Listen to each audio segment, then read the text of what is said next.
कांग्रेस विधायकों के साथ माकन का 1-to-1 संवाद।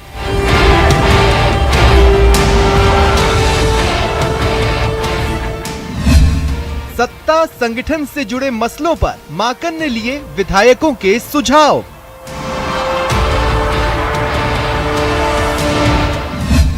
संगठन में सुधार, सरकार की बेहतर परफॉर्मेंस और अचीवमेंट्स पर हुई चर्चा। कैसे रिपीट हो सरकार, कामकाज और नियुक्तियों को लेकर माकन ने पूछे सवाल। राजस्थान सरकार किस तरीके से बेटर परफॉर्मेंस दे और अब तक के अचीवमेंट्स क्या क्या हैं, इन सब विषयों पर चर्चा। विधायकों ने नियुक्तियों को लेकर माकन को दिए सुझाव, कुछ मंत्रियों की हुई शिकायत। एक पॉइंट टू पॉइंट वो अपनी नोट कर रहे हैं, जिससे हमें विश्वास है कि जो बातें हम अपनी बता रहे हैं सभी साथी वो बातें आलाकमान तक वापस जाएंगी। विधायकों ने प्रभारी मंत्रियों की कार्यशैली पर माकन के सामने उठाए सवाल। मक्खन साहब ये पूछ रहे हैं संगठन का बारे में, कैसा कामकाज चल रहा है, कैसे मंत्री काम कर रहे हैं। अच्छा काम कर रहे हैं मंत्री जी, सरकार अच्छी चल रही है, मुख्यमंत्री जी बढ़िया काम कर रहे हैं। कई विधायकों की उम्मीद जल्द ही सरकार और संगठन में होगी सर्जरी। प्रताप सिंह खाचरियावास ने कहा, मंत्रिमंडल पुनर्गठन जैसे मसलों पर कोई चर्चा नहीं हुई। प्रश्नों की सूची पे डिस्कस जो हो रहा है, लेकिन वो प्रश्न पत्र जैसा कोई मामला नहीं है। जैसा आपको बताया गया ऐसा कोई प्रश्न पत्र नहीं बनाया जाए। बीजेपी ने मुलाकात को बताया टाइम पास और जनता के पैसों की बर्बादी। अब जिस तरह से भी ये सर्वे करें, चाहे जिससे पूछ लें जो पूछना चाहें, पर इस प्रकार की सरकार राजस्थान प्रदेश की जनता का कोई भला नहीं कर सकती। देखिए ये सिर्फ टाइम पास कर रहे हैं। इस तरीके से राजस्थान की जनता का पैसा बर्बाद करना, समय बर्बाद करना, अपने शीर्ष पद के ऊपर पहुंचे और कौन किसको नीचा दिखाने की कोशिश करे। माकन के मंथन को लेकर कई तरह के सियासी कयास। क्या राजस्थान में होगी बड़ी सियासी हलचल? उम्मीदों की मुलाकात। नमस्कार, बहुत स्वागत है आपका। प्राइम डिबेट देख रहे हैं आप, आपके साथ में जेपी शर्मा। माकन से मुलाकात हुई तो क्या बात हुई? नजरें सभी की इसी पर टिकी हुई हैं। जैसा बताया जा रहा है कि माकन ने कुछ निश्चित बिंदुओं पर रायशुमारी के अलावा गिले शिकवे भी सुने, तो इस मीटिंग के मायने गहरे हैं। माकन चूंकि आलाकमान के प्रतिनिधि के तौर पर यह सुनवाई कर रहे हैं, तो समझा जा सकता है कि इस कवायद से जो राय उभरेगी, जो राय बनेगी, वो पार्टी के लिए महत्वपूर्ण हो सकती है। इस घटनाक्रम को अलग अलग कयासों के चश्मों से देखा जा रहा है। कोई इसको शक्ति परीक्षण के तौर पर देख रहा है, कोई इसे मंत्रिमंडल पुनर्गठन का आधार तय करने की कोशिश के तौर पर, और ऐसे लोगों की भी कमी नहीं है जो इसको केवल सेरेमोनियल एक्सरसाइज मानते हैं। लेकिन ताज़ा माहौल में मुलाकात के इस सिलसिले की सिग्निफिकेंस से इनकार नहीं किया जा सकता। तो आज इस पर प्राइम डिबेट में बात होगी इन सवालों के जरिए कि मुलाकात में हुई बातों का पार्टी की सियासत पर क्या असर पड़ेगा। समन्वय को बेहतर करेगी ये एक्सरसाइज,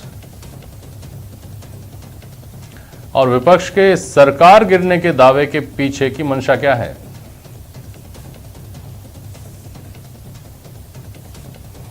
भाजपा प्रवक्ता राखी राठौड़ जी हमारे साथ, ज्योति खंडेलवाल जी कांग्रेस की प्रवक्ता, और अवधेश आकोदिया जी हैं वरिष्ठ पत्रकार। बहुत स्वागत करता हूं आप सभी का। ज्योति खंडेलवाल मैडम, आपको मेरी आवाज आ रही होगी, शुरुआत आप ही से करनी है मुझे। हाँ जी, बिल्कुल आ रही है आपकी आवाज। तो बातचीत हुई, मुलाकात हुई, सबकी नजरें इसके ऊपर थी। उसी दिन से थी जिस दिन ये तय हो गया था कि 28-29 को आएंगे माकन साहब, सुनेंगे सबके मन की बात। तो किस तरह की बेहतरी की उम्मीद कर रही है पार्टी अब इस मुलाकातों के सिलसिले से? निश्चित रूप से देखिए, पार्टी में अगर संवाद होता है, बातचीत होती है, एक दूसरे की राय जानी जाती है, आपकी राय आला कमान तक पहुंचती है और आला कमान के निर्देश आप तक पहुंचते हैं, इससे पार्टी में निश्चित रूप से समन्वय अच्छा होता है। पार्टी और बेहतर तरीके से काम कर पाती है। सरकार के कामकाज और अचीवमेंट्स के बारे में चर्चा होती है और कैसे बेहतर ढंग से हो। निश्चित रूप से राजनीतिक पार्टी है तो चाहते हैं कि आगे आने वाले अगर चुनाव जो जब आता है राजस्थान में, तो दोबारा कांग्रेस की सरकार बने। इसके लिए हमें और क्या कदम उठाने चाहिए, कैसे कार्यकर्ताओं के साथ मजबूती से खड़ा होना चाहिए, कैसे उनके काम बेहतर ढंग से हो सके, अगर कहीं कुछ कमी और खामी है तो उसे दूर किया जा सके। मुझे लगता है कि एक बहुत अच्छी पहल जो है वो की गई है और उसमें सभी से चर्चा की जा रही है और सभी की अपनी अपनी राय देने के लिए पूरी एक तरीके से समय दिया जा रहा है। तो ये एक किसी भी पार्टी के लिए एक लोकतांत्रिक रूप से एक अच्छा एक प्लेटफॉर्म है जहां वो अपनी बात कह सकते हैं। कोई अगर उनको गिला शिकवा है तो वो भी कह सकते हैं, जो अचीवमेंट्स उन्होंने पाए हैं वो बता सकते हैं, और साथ ही साथ आगे कैसे और बेहतर ढंग से हो सकता है इस बारे में चर्चा हो सकती है। तो एक बहुत ही अच्छा प्लेटफॉर्म जो है वो पार्टी के सभी विधायकों के साथ बातचीत करके और कार्यकर्ताओं की बात भी आला कमान तक पहुंचे, इस बात को लेकर के किया गया है। ठीक है ज्योति खंडेलवाल मैडम, आपकी बात पर प्रतिक्रिया लूंगा मैं राखी राठौड़ जी के पास, लेकिन अवधेशा को दिए पहले एक बार बीच में आपके पास आ रहा हूँ। जितना मासूमियत के साथ जो दावा किया जा रहा है कि साहब सामान्य मीटिंग है और सबके मन की बात जाननी थी, अब ऐसा यूजुअली तो होता नहीं है ना भाजपा में ना कांग्रेस में कि एक एक विधायक से जाकर के मिला जाए। तो ये मान लेना कि साहब ये रूटीन में प्रदेश प्रभारी आए और विधानसभा में बैठ के एक एक व्यक्ति से उन्होंने उसके मन की बात सुनी, ये कितना गले उतरता है? जी जेपी जी, देखिए ये जो पूरा घटनाक्रम चल रहा है, आज 1-to-1 बात हुई विधायकों से, कल भी होगी, ये बिल्कुल अप्रत्याशित है और आमतौर पर ऐसा नहीं होता है, दोनों पार्टियों में राजस्थान में नहीं होता है। जब चुनाव होते हैं, नतीजे आते हैं, उसके बाद मुख्यमंत्री का चयन होता है, उस समय जरूर इस तरह की एक्सरसाइज देखी गई है कई बार, लेकिन चुनाव होने के बाद, मुख्यमंत्री का चयन होने के बाद मुख्यमंत्री शपथ ले लेते हैं, मंत्रिमंडल बन जाता है, उसके बाद इस तरह की एक्सरसाइज आमतौर पर नहीं होती है, क्योंकि पूरी की पूरी जो सरकार है उसकी कमान मुख्यमंत्री को सौंप दी जाती है। यदि उसमें कोई बदलाव करने हैं तो जो आला कमान है, पार्टी लीडरशिप है, वो दिल्ली से निर्देश देते हैं, उसके हिसाब से उसमें बदलाव होते हैं। लेकिन इस तरह की जो प्रक्रिया है वो पहली बार देखने को मिल रही है। हालांकि इस अप्रत्याशित प्रक्रिया से कोई अप्रत्याशित बदलाव होगा ऐसा मुझे नहीं लगता है। बिल्कुल ठीक है, और किसी तरह का नुकसान होगा इसकी आशंका भी कम से कम कांग्रेस पार्टी के जो लोग हैं वो तो नहीं जताते, लेकिन भारतीय जनता पार्टी के लोगों को इस तरह की उम्मीद है। क्यों है राखी राठौड़ जी ऐसा? देखिए, जिस तरह से पूरा घटनाक्रम पिछले 1 साल से हुआ जेपी शर्मा जी, और ये 1 साल का घटनाक्रम तो सड़क पर है, उससे पहले जब से सीएम साहब ने अपनी शपथ ग्रहण किया तभी से इनके बीच का मतभेद सबके सामने था। और इस पूरे कार्यकाल के अंदर जिस तरह से जनता के काम हुए, जिस तरह का शब्दों का आदान प्रदान आपस के नेताओं के बीच में हुआ, निश्चित तौर पे इतनी कड़वी बातें करने के बाद में साथ में काम करना और राजस्थान की जनता के हित में काम करना संभव नहीं है। मैं ये कहना चाहूंगी कि राजस्थान की स्थिति पिछले 2.5 साल में अगर आप देखें तो एनसीआरबी की रिपोर्ट में सबसे टॉप पर हम महिलाओं के प्रति अत्याचार में आते हैं। पिछले साल से इस साल के अंदर 30% जो है महिलाओं के प्रति अत्याचार बढ़ गया है, यानी एक पूर्णकालिक गृह मंत्री राजस्थान को अभी तक मिला नहीं, जबकि स्थिति बहुत खराब है। और यही कंडीशन वित्त मंत्रालय की है, जो फाइनेंशियल क्राइसिस अभी राजस्थान में चल रही है उसकी भी पूर्ति नहीं हुई। इन नटशेल जिन वादों के साथ में राजस्थान के अंदर राजस्थान सरकार आई थी वो पूरे नहीं हुए, और ये स्टेटमेंट इन्हीं के डिप्टी सीएम ने, इन्हीं के पूर्व प्रदेश अध्यक्ष ने लगातार कहे, इन्हीं के बहुत सारे विधायकों ने इस बात के लिए कि हमारे काम नहीं हुए हैं इस्तीफा दे दिया। बार बार ये कहा कि हमारी वहां पे सुनवाई नहीं हो रही है। अब किस बात की रायशुमारी हो रही है जब आपने पब्लिकली बहुत सारे स्टेटमेंट्स दे दिए हैं कि हमारी सुनवाई नहीं है, हमारे साथ भेदभाव हो रहा है, हमारे काम नहीं हो रहे हैं, तो फिर अब किस बात की रायशुमारी हो रही है? सिर्फ टाइम पास है, क्योंकि इनके पास सोल्यूशन नहीं है। एक अनार 100 बीमार वाला जो प्रॉब्लम है वो कांग्रेस पार्टी के अंदर है और निश्चित तौर पे इसका सोल्यूशन नहीं निकल पाएगा। आपने जो बातें उठाई हैं उनमें एक बात आपने कही कि पार्टी में मतभेद तो शुरू से ही है, उस पर तो खैर मैं आऊंगा बाद में, लेकिन जो आप सवाल उठा रही हैं, गृह मंत्री नहीं है, वित्त मंत्री नहीं है, राजस्थान में तो भी 2.5 साल बाद सरकार चुनाव में जाएगी, उत्तर प्रदेश में आपको 6 महीने बाद जाना है। उत्तर प्रदेश में आखिरी गृह मंत्री कब बना था आपको याद है? कि आखिरी वित्त मंत्री कब बना था हमको याद है? देखिए, आप उत्तर प्रदेश से राजस्थान की जब कंपैरिजन नहीं वो इसलिए कंपैरिजन कर रहा हूं कि आप ये कहते हैं कि सुरक्षा में सर्वोपरि है उत्तर प्रदेश, देश में सबसे अच्छी जो सुधार हुआ है कानून व्यवस्था के मोर्चे में उत्तर प्रदेश में हुआ है। देखिए, वहां के पूर्णकालिक जो मुख्यमंत्री हैं वो पूर्णकालिक गृह मंत्री भी हैं। जी जेपी शर्मा जी, राजस्थान का जिस तरह का बैकग्राउंड रहा है और यूपी का जो बैकग्राउंड रहा है उसको भी ध्यान में रखें, तभी कंपैरिजन करें। इस तरह का बैकग्राउंड यूपी के अंदर आप जानते हो किस तरह की स्थिति थी, लेकिन राजस्थान कभी भी इस तरह के अपराधों के लिए जाना नहीं जाता था। लेकिन हुआ क्या, पिछले दिनों एनसीआरबी की रिपोर्ट को आप टॉप करते हो, आप 3rd पोजीशन पे आते हो अवैध जो हथियार है उनको रखने में, आपकी पोजीशन 2nd आती है दलितों के प्रति अपराधों में। तो इस तरह के बैकग्राउंड के साथ यूपी किस बैकग्राउंड के साथ में मिला उसको भी ध्यान में रखने की बात है। लेकिन राजस्थान की ये स्थिति पूर्व में नहीं थी, आने के बाद में ये स्थिति खराब हुई है। अवधेश जी कुछ कह रहे हैं, बोलिए। जब गृह मंत्री की बात चलती है तो मेरे हिसाब से इस बात की भी चर्चा होनी चाहिए कि जो पूर्ववर्ती सरकार में गुलाब चंद कटारिया गृह मंत्री थे उनका परफॉर्मेंस किस तरह का था, उनका दर्द किस तरह का था, इस बात की भी चर्चा होनी चाहिए जब गृह मंत्री की बात होती है। ज्योति खंडेलवाल, राखी राठौड़ मैडम कह रही है कि देखिए असली बात जहां आपको ध्यान देनी चाहिए थी ना, जहां आपको सलाहों का सिलसिला और नसीहतों का सिलसिला कायम करना चाहिए था। वो तो प्रदेश की समस्याएं हैं, प्रदेश के अपने मुद्दे हैं, आप इन सब चीज़ों को बीच में ला करके भटकाने की कोशिश कर रहे हैं ज्योति खंडेलवाल जी। बिल्कुल नहीं, मैं यूं कहना चाहूंगी कि देखिए, राखी राठौड़ जी की तरफ से इस तरह की टिप्पणी आना एक स्वाभाविक सी बात लगती है, क्योंकि यहाँ पर सरकार होती है, उनके यहाँ पे मोदी सरकार होती है, योगी सरकार होती है, जहाँ मंत्रिमंडल के कोई मायने नहीं होते, मंत्रियों की सुनी नहीं जाती। हमने पिछली बार वसुंधरा सरकार में भी देखा कि मंत्री तक मुख्यमंत्री से मिल नहीं पाते, बातचीत नहीं कर पाते, कह नहीं पाते, मंत्रियों की परफॉर्मेंस को कोई जांचता नहीं है। जो मुख्यमंत्री कर रहे हैं वो सब अपने हिसाब से कर रहे हैं, यहाँ पे प्रधानमंत्री जी जो कर रहे हैं वो अपने हिसाब से कर रहे हैं। राजस्थान का टॉपिक है, राजस्थान में डिस्कस कीजिए क्या कर रहे हैं। नहीं, देखिए ज्योति जी, उन्हीं की बात कीजिए, उन्हीं की बात कीजिए। राजस्थान में क्या स्थिति है उस बारे में बताएंगे तो जनता को स्पष्ट मालूम चलेगा कि किस तरह की कार्यशैली आप लोगों की रही है। इस तरह से नहीं, आप बताइए ना, क्या एनसीआरबी की रिपोर्ट में टॉप नहीं किया राजस्थान ने? क्या ये गलत है? बिल्कुल जवाब अरे आपको सर, मैं एक यूपी के कंपैरिजन की बात बताऊं, मुख्यमंत्री जी ने खुद माना था कि यूपी के अंदर 60,000 जो है रिपोर्ट दर्ज हुई है और राजस्थान के अंदर 42,000 रिपोर्ट दर्ज हुई। यूपी की जनसंख्या और राजस्थान की जनसंख्या, यूपी की जनसंख्या राजस्थान से 3 गुना है, यानी निश्चित तौर पर राजस्थान की स्थिति खराब है। मैम एक्सेप्ट कीजिए, एक्सेप्ट करेंगे तभी सोल्यूशन निकालेंगे, अदरवाइज सोल्यूशन निकलेगा नहीं इसका। हो गया राखी जी आपका? बताइए आप राजस्थान के बारे में बताइए, लॉ एंड ऑर्डर कैसे सुधारेंगे? वो ये कह रही हैं कि ज्योति खंडेलवाल वो कैसे करेंगे पूरा, ये बताइए आप। ठीक है, अगर एक तरफा ही बहस होनी है तो होनी ज्योति खंडेलवाल नहीं, ऐसा कुछ भी नहीं है, एक तरफा आपकी बात सुनी जा रही है ज्योति खंडेलवाल मैडम। और आपकी बात तो आप तो बात ये कर रहे हैं कि राजस्थान में आपके पार्टी का कल्चर ये है कि सुनवाई होती है। अब मुझे अगर ठीक याद है तो आपको एक पत्र प्रधानमंत्री जी को लिखना पड़ा था 2013 में, आपकी सुनवाई हो रही थी उस वक्त, फिर भी आपको लिखना पड़ा था क्या? उस समय वसुंधरा सरकार ही थी जब मैंने पत्र लिखा था कि नगर निगम में किस तरीके का भ्रष्टाचार हो रहा है। अच्छा। और किस तरीके से मजदूरों के लिए ESI PF जो है वो उनका लूटा जा रहा है। और मैंने इस मामले में जब यहाँ पे ACB में शिकायत की, उस समय यहाँ पे वसुंधरा सरकार थी, ठीक है, आप अपनी बात आराम से पूरी करिए, कतई एक तरफा बात नहीं है, बोलिए अपनी बात पूरी करिए। बोलिए। बिल्कुल, मैं यही बात कहना चाहूंगी। दूसरी बात कि इनके यहाँ पे नहीं सुनवाई होती, इसलिए इस तरह की बातें इनको थोड़ी सी अटपटी सी लगती हैं। और सही कहा आपने कि गृह मंत्री जी, इनके गृह मंत्री जी ये कहते थे कि मैं तो एक पुलिस अधिकारी कांस्टेबल को भी नहीं, इतने असहाय वो अपने आप को महसूस करते थे। तो हमारे यहाँ बिल्कुल ऐसी स्थिति नहीं है, गृह मंत्री भी है, वित्त मंत्री भी है। राजस्थान ने कोरोना में बहुत अच्छा काम भी किया है। केंद्र की सरकार ने जब काम नहीं किया तो उन्होंने उनको अपने स्वास्थ्य मंत्री को हटाना पड़ा है, लेकिन हमने यहाँ पर बहुत अच्छा काम किया है कोरोना के टाइम पर और आगे भी करते रहेंगे। और अपना जन घोषणा पत्र के साथ हम जनता के बीच में जाएंगे।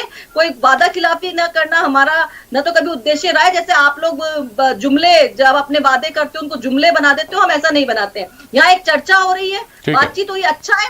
अगर किसी मंत्री के काम में अगर कोई कमी महसूस कर रहा है तो वो बता रहा है उसको अपनी बात कहने का हक है।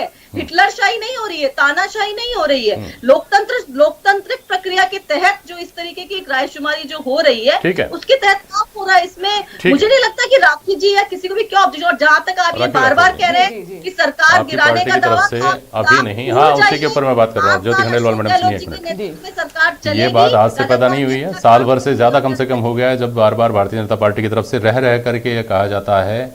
और इस बात के कहीं सिर पैर नहीं दिखते थे 1.5 साल पहले, लेकिन अवधेशा को दिया जी, जब पिछले साल में जुलाई में घटनाक्रम ये हुआ तो लगा कि कहीं ना कहीं उन बयानों में और इस घटनाक्रम में संबंध भी है। जब भारतीय जनता पार्टी के नेता ये कहते हैं तब आधार क्या होता है कि सरकार गिरेगी। अब जो कह रहे हैं कि कुछ भी कर ले, पहली बात तो ये कुछ भी क्या है, और फिर कुछ भी अगर कर लिया जाएगा तो भी सरकार गिरेगी, ये आत्मविश्वास कहाँ से आता है? ये कैसे, कौन से भविष्यवक्ता ने बताया आपको? राखी राठौड़ जी। देखिए, ये आत्मविश्वास आता है इनके खुद के स्टेटमेंट से, जिस तरह से इन्होंने आपस में बातचीत की। और अभी भी देखिए, आप भी ये देखिए कि बीएसपी के एक विधायक कहते हैं कि अगर हम नहीं होते तो इनकी पुण्यतिथि बन चुकी होती सरकार की। ऐसे विधायक भी कहते हैं कि सचिन पायलट जी की वजह से कांग्रेस की सीटें कम आई। कुछ विधायक ये भी कहते हैं कि काम नहीं हो रहा, आपसी मनभेद इतने सारे हैं। चाकसू वाले विधायक कहते हैं कि हमारी सुनवाई नहीं हो रही, हमारे साथ भेदभाव हो रहा है। और देखिए, लगातार ESI PF की जो बात ज्योति जी कहती है, मैं जेपी जी आपको एक बात बताऊं, बार बार मैंने कई बार डिबेट में सुना, इन्होंने कहा कि मैंने ESI PF का पेमेंट दिया। देखिए, इन्होंने 4 साल तो उस कंपनी को पेमेंट किया और 5वें साल ना जाने क्या हुआ कि ये शिकायत लेके पहुंची। इनसे पूछिए 4 साल की हो गई कि मैं भी उस बोर्ड की पार्ट थी।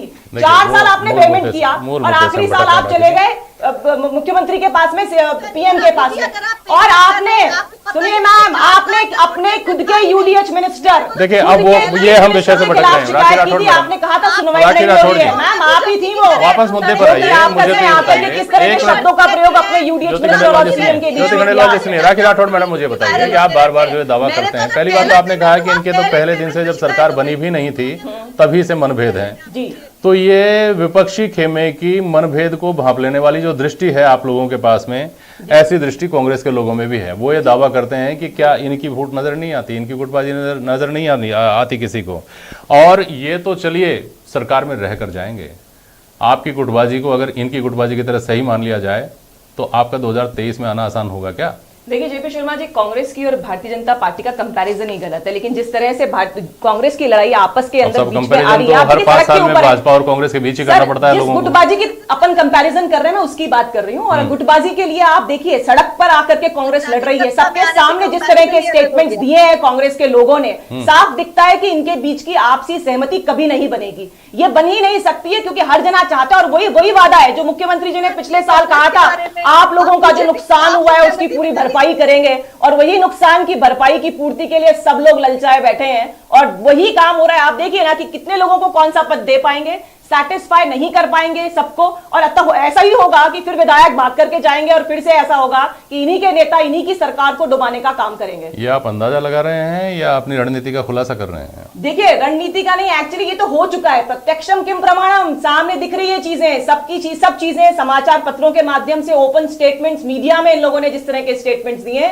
उससे ये सीधी सी बात है कि इनके बीच की सेटिंग नहीं पॉसिबल है। आपस में ये लोग चल करके अपने कामों को पूरी तरह से जनता के लिए समर्पित नहीं कर पाएंगे।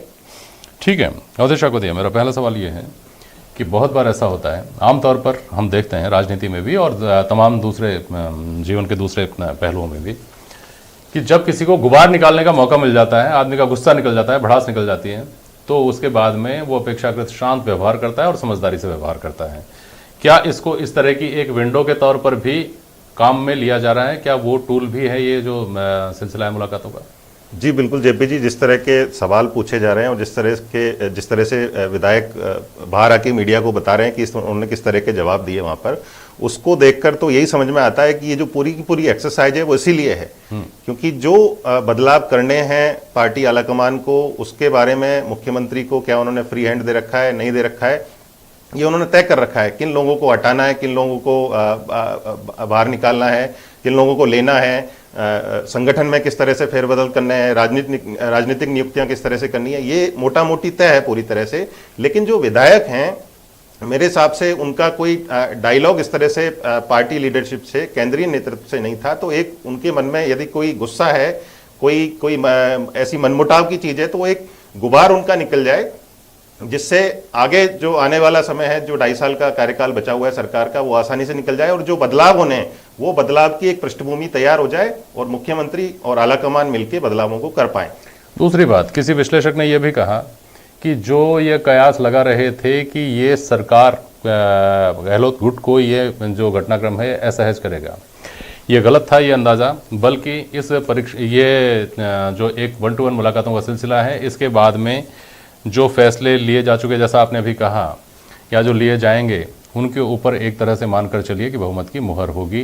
ये मुलाकातों का सिलसिला, क्या इस तरह की थ्योरी, क्या इस तरह का विश्लेषण किसी सच्चाई के करीब है? अवधेश ठाकुर साहब, देखिए, ये जो पूरा मंथन हो रहा है, इससे चाहे अमृत निकले चाहे विष निकले, लेकिन वो गिरना पुराने घड़े में ही है, वहीं पर गिरना है। वहीं से उसका वो किस तरह से उपयोग करते हैं, विष को कैसे निकालते हैं, अमृत को किन में बांटते हैं, ये उन्हीं को डिसाइड करना है। पार्टी ने ये लाइन 2018 में ले ली थी कि किनको नेतृत्व सौंपना है।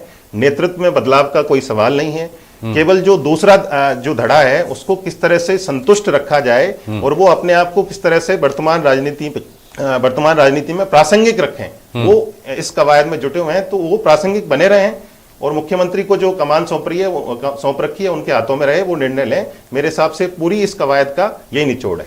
बहुत शुक्रिया अवधेश जी, और बहुत शुक्रिया आप दोनों का आज प्राइम डिबेट में हमारे साथ जुड़ने के लिए। आज के लिए बस इतना ही, नमस्कार।